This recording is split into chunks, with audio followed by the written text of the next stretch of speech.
اعوذ باللہ من الشیطان الرجیم بسم اللہ الرحمن الرحیم الصلاۃ والسلام علی خاتم النبیین وعلی آلہ وصحبہ اجمعین۔ السلام علیکم ورحمۃ اللہ وبرکاتہ۔ گزشتہ روز جناب پیر و مرشد سجاد میر صاحب کی سالگرہ تھی، تو ان کے ہاں اکٹھے ہوئے تو انہوں نے کہا کہ بھئی اس پچھلے مہینے میں جس کی سالگرہ تھی سارے جو ہے نا وہ میرے ساتھ مل کے کیک کاٹیں گے۔ تو خاک سار کا بھی ہاتھ پڑ گیا اس کے چھری کے اوپر جو کیک کاٹ رہی تھی۔ تو وہاں پہ گفتگو شروع ہوئی فرینکفرٹ کے حوالے سے، ہمارے ایک بہت ہی محترم جنہوں نے وہاں پہ پوری صورتحال کا پتہ کروایا تھا، انہوں نے ایک نیا پہلو سجھایا، تو میں نے کہا اس کے اوپر بھی بات کی جائے۔ فرینکفرٹ میں انہوں نے اپنے ایک پاکستانی دوست جو کہ وہاں پہ کافی عرصہ سے مقیم ہیں اس صورتحال کے بارے میں پوچھا، تو ان کے دوست اس سے آگاہ نہیں تھے اس واقعے سے۔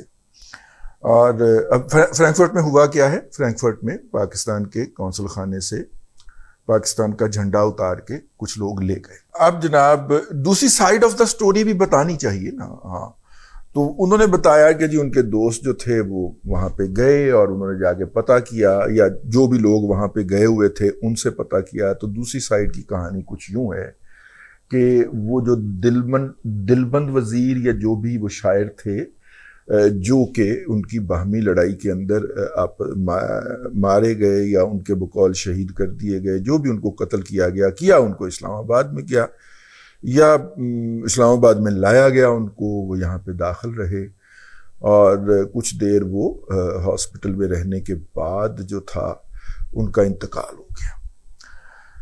اس کے اوپر جس طرح پی ٹی ایم بڑے گیدرنگ کیا کرتی ہے، ان کے جنازے کے اوپر بہت زیادہ گیدرنگ ہوئی۔ اچھا، وہ پختون نیشنلزم کی شاعری کرتے تھے، وہ آمو سے لے کے اور اٹک تک ایک وطن کی شاعری کیا کرتے تھے۔ یہ موصوف جو ہیں یہ اپنے ان خیالات کے باعث پہلے بھی پاکستان کے خلاف عمان میں میرا خیال ہے کوئی حرکات اس طرح کی کرتے ہوئے پائے گئے تھے، اور عمران احمد خان نیازی کے دور کے اندر اداروں نے باقاعدہ وہاں کی حکومت سے گزارش کر کے ان کو ڈیپورٹ کروایا تھا، اور ان کی ہتھ کڑی لگے ہوئے کی، اور وہ ایک تصویر جو ہے ڈیپورٹ ہونے کی وہ بھی وائرل کی گئی، ان کو وہاں سے ڈیپورٹ کیا گیا تھا۔ ٹھیک ہے، معاشرے کے اندر اس طرح کے مختلف الخیالات لوگ بھی ہوتے ہیں، تو وہ اپنی شاعری کرتے تھے اور ان کی شاعری کی بڑی پذیرائی تھی۔ افغان بھلے وہ طالبان ہوں، گڈ طالبان ہوں، بیڈ طالبان ہوں، وہ بھلے ترقی پسندے ہوں، کمیونزم کے جو ایجنٹ رہے ہیں یا امریکیوں کے جو بھاڑے کے ٹٹو رہے ہیں وہ ہوں، سب کے ہاں ان کی بڑی پذیرائی تھی، تو لہٰذا ان کے جنازے کے اوپر بہت زیادہ اجتماع ہوا۔ تو یہ پس منظر تھا اس کا، دلمان وزیر یا اس طرح کا نام ہے ان کا۔ اچھا، اب اس قتل کے اوپر ایک یادداشت پیش کرنی تھی، وہاں پہ افغانوں نے، پختونوں نے، پٹھانوں نے، آپ جو مرضی کہہ لیں، وہ جو لوگ تھے انہوں نے وہ پیش کرنی تھی۔ وہاں پہ اس طرح کی کوئی سرگرمی کے لیے باقاعدہ آپ پولیس سے اجازت لیتے، اور جو پولیس سے اجازت لے کے آپ وہاں پہ جاتے ہیں موقع کے اوپر اور جا کے اپنی یادداشت یا احتجاجی جو برقیہ ہوتا ہے وہ پیش کرتے ہیں۔ تو ظاہر ہے کہ وہاں کی پولیس نے 2 یا 3 پولیس والے بھیج دیے۔ یہ جو لوگ ہیں یہ وہاں پہ پہنچے اور انہوں نے جا کے وہاں پہ اپنی یادداشت پیش کرنے کے لیے 3 ان کے نمائندہ افراد قونصل خانے کے اندر چلے گئے۔ ابھی وہ اندر ہی تھے اور یادداشت پیش کر رہے تھے، یادداشت پڑھ کے بھی سنانی ہوتی ہے وہاں پہ سفیر کے سامنے یا جو بھی بندہ وہاں سے وصول کرنے کے لیے سرکاری طور پہ آئے۔ تو انہوں نے جو کام کیا وہ یہ تھا کہ جب وہ اندر چلے گئے اور پولیس والے بھی ظاہر ہے انہیں اندر لے کے گئے، تو باہر پولیس والا کوئی نہیں تھا، تو وہاں پہ یہ لوگ جو 2 درجن کے قریب ہوں گے، ان میں سے 2 لوگ ایسے ابھرے ہیں جنہوں نے فوری طور پہ جمپ کیا ہے، قونصل خانے کی حدود کے اندر داخل ہوئے ہیں۔ ایک ان میں سے بانس پہ چڑھا ہے بقول ان کے، اور اس نے وہ جھنڈا اتارا ہے۔ اور جب وہ جھنڈا اتار کے باہر جو لا کے اس کو آگ لگانے لگے ہیں تو وہاں پہ ان کو باقی دھرنے کے اندر یا باقی احتجاج کے اندر لوگوں نے اس سے منع کیا ہے اور وہاں سے غائب ہو گئے۔ یہ ہے دوسری سائیڈ کی سٹوری جو ہمارے ایک دوست نے سنائی۔ اب سوال یہ پیدا ہوتا ہے کہ وہاں پہ جتنے احتجاج کرنے والے تھے انہوں نے افغانستان کا پرانا جھنڈا کیوں اوڑھ رکھا تھا؟ اگر انہوں نے پاکستان کے اندر پاکستان کی حکومت سے بطور پاکستانی احتجاج کرنا تھا۔ میری تازہ ترین جو ذاتی انفارمیشن ہے اس کے تحت 2 لوگ جو تھے، یہ دونوں لوگ گرفتار ہو چکے ہیں، پولیس کی کسٹڈی میں ہیں اور یہ پاکستانی پاسپورٹ کے اوپر جرمنی گئے ہوئے ہیں۔ ٹھیک ہے، اب پاکستان کے احتجاج کے بعد یہ ایکشن کیا گیا اور وہ ان کی ویڈیوز جو تھیں وہ دستیاب تھیں، اس میں سے ان کو میچ کر کے پکڑ لیا گیا ہوا ہے۔ لیکن اب سوال یہ پیدا ہوتا ہے، یہ لوگ پاکستان کے اندر ہونے والے ایک واقعے کے اوپر وہ احتجاج کرنے گئے ہیں، تو انہوں نے افغانستان کا پرانا جھنڈا کیوں اوڑھا ہوا ہے؟ وہ جھنڈا جو ان کو افغانستان میں بھی اوڑھنے کی اجازت نہیں ہے، یہ پاکستان کے ہر اپنے احتجاج کے اندر یہ جھنڈا کیوں لے کے آتے ہیں؟ ٹھیک ہے، چلیے یہ بھی قابل برداشت ہے۔ بہت سارے ایکسپیٹریٹ پاکستانی جب وہاں پہ مظاہرے کرتے ہیں تو پاکستان کا جھنڈا لے کے جاتے ہیں، اوکے، تو اس کا مطلب ہے یہ ایکسپیٹریٹ ہوئے یا مہاجر ہوئے یا پناہ گزین ہوئے؟ نہیں، یہ تو اپنے آپ کو پاکستانی کلیم کرتے ہیں۔ ٹھیک ہے نا؟ تو پھر اس کے بعد پھر کیمپین چلی۔ اب اگر آپ یہ جھنڈا لے ہی آئے ہیں تو ٹھیک ہے، کوئی بات نہیں، لیکن آپ میرے جھنڈے کی توہین کیوں کر رہے ہیں؟ ٹھیک ہے، نمبر 1 پہلی بات تو یہ ہو گئی۔ دوسری بات، پہلی تو یہ کہ وہ افغان جھنڈا وہاں پہ کیا کر رہا تھا، نمبر 1۔ نمبر 2، انہوں نے میرے جھنڈے کی توہین کیوں؟ ٹھیک ہے نا، نمبر 2 ہو گیا۔ نمبر 3، یار یہ مطلب کہ آپ پاکستان میں ہیں، پاکستان کے خلاف احتجاج کریں، حکومت کے خلاف، لیکن پاکستان کے خلاف نعرے تو نہیں نہ لگائیں۔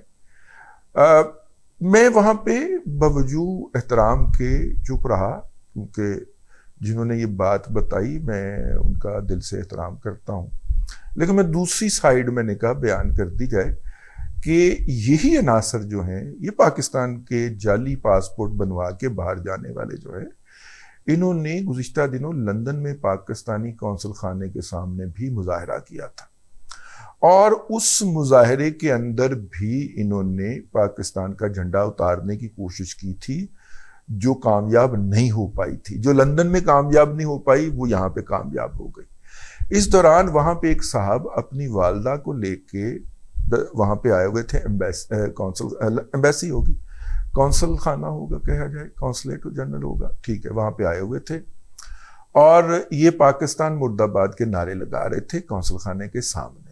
تو وہ ان صاحب نے جو کہ اپنی والدہ کو، ضعیف والدہ کو لے کے آئے تھے کسی دستاویز بندی کے سلسلے کے اندر، انہوں نے آگے سے، ظاہر بندے کے اندر جوش تو مارتا نا، اس نے پاکستان زندہ باد کا نعرہ لگایا، انہوں نے اس کو جوتے مارے، پتھر مارے، خالی بوتلیں ماری، اور ظاہر فزیکل ہوتے تو وہ فوراً پولیس انٹرفیئر کر دیتی، انہوں نے اس شخص کو گالیاں بکی، ٹھیک ہے، اور اس کو ہال کرنے کی کوشش کی، اس کو دھکے مارنے کی کوشش کی، وہ سامنے پولیس والا آ گیا، یہ شر پسند جو ہے یہ پیچھے ہٹ گئے۔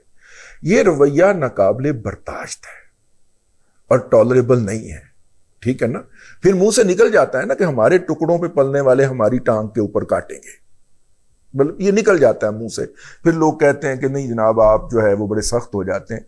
یہ ناقابل برداشت ہے بھیا، یہ برداشت نہیں ہو سکتا، ٹھیک ہے نا۔ آپ کو ریاست پاکستان سے شکایات ہو سکتی ہوں گی، ہمیں بھی ہیں، آپ پاکستان کی اسٹیبلشمنٹ کے کردار کے ناقد ہو سکتے ہیں، ہم سے بڑا کون ہوگا، ٹھیک ہے، لیکن اس کے بدلے میں آپ پاکستان کے جغرافیے کو توڑنے کی بات کریں، پاکستان کی ریاست کے جو سمبلز ہیں ان کی توہین کرنے کی بات کریں۔ ابھی میں اے وحید مراد صاحب کا ایک پڑھ رہا تھا ٹویٹ کہ اچھی ترین اسٹیبلشمنٹ بدترین فاشسٹ سے بہت بہتر ہے، کرکس اس کا یہی تھا، اور وہ جو ہیں وہ بدترین فاشسٹ منتخب فاشسٹ کے ساتھ، فاشسٹ منتخب ہو کے جاتا ہے، منتخب فاشسٹ کے ساتھ جو ہے وہ کھڑا ہونا پسند کریں گے۔ میں معذرت چاہتا ہوں ان سے، ان کی سوچ انتہائی جسے کہنا چاہیے امیچور ہے۔ وہ وہ یہ فاشسٹ جو ہے یہ تو اسٹیبلشمنٹ کو کہہ رہا ہے مجھے گود میں اٹھائیں، مجھے لوری دیں، مجھے فیڈر دیں اور مجھے دوبارہ اقتدار میں لے کے آئیں. ٹھیک ہے نا بھئی؟ فاشسٹ اگر کوئی آپ کے خیال میں بدترین فاشسٹ جو ہے وہ اچھی ترین اسٹیبلشمنٹ سے بھی برا ہے. اسٹیبلشمنٹ ہوتی ہی کیا ہے ویسے بائی دا وے؟ اس کی ذرا تعریف تو بتائی جائے. ہم تو اس سے مراد جو ہے یا ہمارے جو لوگ ہیں وہ اس سے مراد تو فوج لیتے ہیں نا، لیکن دنیا کے اندر اسٹیبلشمنٹ کی تعریف کیا ہے؟ اسٹیبلشمنٹ کے بغیر معاشرے تو نہیں چلتے. ہم اسٹیبلشمنٹ کو اپنا طرز عمل درست کہنے کے لیے احتجاج بھی کریں گے، آواز بھی اٹھائیں گے، پارلیمنٹ کے اندر بھی جائیں گے کہ بھائی آپ اپنا رویہ درست کرو، لیکن جو کام اسٹیبلشمنٹ نے کرنا ہے وہ اسی نہیں کرنا ہے. ہر ملک کی ایک اسٹیبلشمنٹ ہوتی ہے، ایک ڈیپ سٹیٹ ہوتی ہے. لاہور، کراچی، بڑے شہروں کے اندر انڈر ورلڈ مافیا بھی ہوتا ہے، انڈر ورلڈ بھی ہوتی ہے. وہ بھی ریاست کے معاملات چلانے کے اندر اسی طرح ممد و معاون ہوتی ہے جس طرح کہ یہ نظر آنے والی اسٹیبلشمنٹ ہوتی ہے. ایک چھوٹی سی مثال پیش کر دیتا ہوں. لاہور کے اندر پہلی فوڈ سٹریٹ کھولی گئی مشرف صاحب کے دور کے اندر، اور اس فوڈ سٹریٹ کا ٹھیکہ جو تھا نا وہ تیفی گوگی بٹ کو دے دیا گیا، اور انہیں کہا گیا کہ یہاں پہ کوئی لا اینڈ آرڈر کا سچویشن نہیں ہونی چاہیے، یہاں پہ خواتین سے بدتمیزی نہیں ہونی چاہیے، یہاں پہ اوور چارجنگ نہیں ہونی چاہیے، اور یہاں پہ بتہ خوری نہیں ہونی چاہیے. جب تک مشرف صاحب رہے ہیں اس وقت تک تیفی گوگی بٹ جو ہے نا ان کا وہاں پہ غلغلہ رہا ہے. مطلب غلغلہ سے مراد ہے کہ منوپلی رہی. انہوں نے اس سے کے ذریعے خود کتنا کو بتہ مارا ہوگا یہ الگ بات ہے، ہمیں نہیں پتا اس بات کا، لیکن اس فوڈ سٹریٹ کے اندر اس طرح کا کوئی واقعہ نہیں ہوا. اگر ہوا ہے تو فوری طور پہ موقع پہ اس کا سد باب ہوا ہے. تو جو یہاں پہ آپ آبویس اسٹیبلشمنٹ کی بات کر رہے ہیں، یہاں پہ ہڈن اسٹیبلشمنٹ بھی معاشروں کو چلانے کے اندر بڑا کردار ادا کرتی ہے. تو پہلے ذرا تھوڑا سا اپنے تھاٹ کو پروسیس کر لیجئے، زیادہ بہتر ہوگا. اس میں وسعت لے کے آئیے. میرا مطلب ہے کہ ایسے نہیں چلے گا. ٹھیک ہے نا؟